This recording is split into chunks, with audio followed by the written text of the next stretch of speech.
ಸ್ನೇಹಿತರೆ, ಇದು ಕಾಡುಗಳ್ಳ ನರಹಂತಕ ದಂತಚೋರ ವೀರಪ್ಪನ ಸಮಾಧಿ. ನಾನೀಗ ಸಮಾಧಿ ಮುಂದ್ಗಡೆ ಇದ್ದೀನಿ. ಇದೇ ಸಮಾಧಿ ವೀರಪ್ಪಂದು. ಇದು ವೀರಪ್ಪನ ಅಣ್ಣನ ಮಾದಯ್ಯನ ಸಮಾಧಿ. ಅದ್ರ ಪಕ್ಕದಲ್ಲಿ ಮಣಿ ಅಂತೇಳಿ ಮಾದಯ್ಯ ಅವ್ರ ಮಗನ ಸಮಾಧಿ. ಈ ಕಡೆ ಮಾದಯ್ಯ ಅವರ ಹೆಂಡತಿಯ ಸಮಾಧಿ. ನೋಡಿ, ಈ ಕಡೆ ಈ ಥರ ಕಟ್ಟಿದೆ. ಇದ್ರ ಮುಂದ್ಗಡೆ 2 ಗಿಡವನ್ನು ನೆಟ್ಟಿದ್ದಾರೆ. ಈ ರೀತಿ ಇದೆ. ಪಕ್ಕದಲ್ಲಿ ಈ ರೀತಿ ಬೆಟ್ಟ ಇದೆ. ಇದು ಇಲ್ಲಿ ಭಾಷೆಯಲ್ಲಿ ಪಣಮರ ಅಂತಾರೆ. ಕುಂದಾಪುರ ಕಡೆ ನಮ್ಮಲ್ಲಿ ಹಣಿಮರ ಅಂತಾರೆ. ಅದೇ ತಾಡಿ ಇಳಿಸ್ತಾರೆ ಅಂತ ಹೇಳಿದ್ನಲ್ಲ, ಅದೇ ಮರ ಇದು.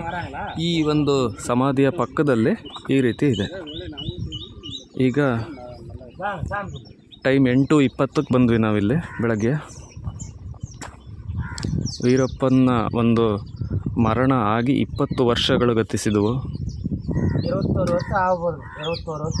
21 ವರ್ಷ ನಡ್ಕದೆ ಅಂದರು. 20 ವರ್ಷ ಆಯಿತು. ಇನ್ನೂ ಹೇಗಿದೆ ನೋಡಿ. ಇದು ವೀರಪ್ಪನ ಸಮಾಧಿ. ಇವರೇನು ಕರ್ಪೂರ ಹಚ್ತಾ ಇದ್ದಾರಲ್ಲ, ಇದು ವೀರಪ್ಪನ ಸಮಾಧಿ.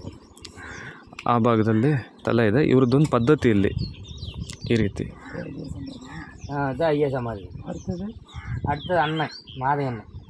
இது மாதையண்ணன் பொண்டாட்டி. அதான் மாதையண்ணன், அந்த மாதையண்ணன் பொண்டாட்டி. இது மாதையன் பையன். அது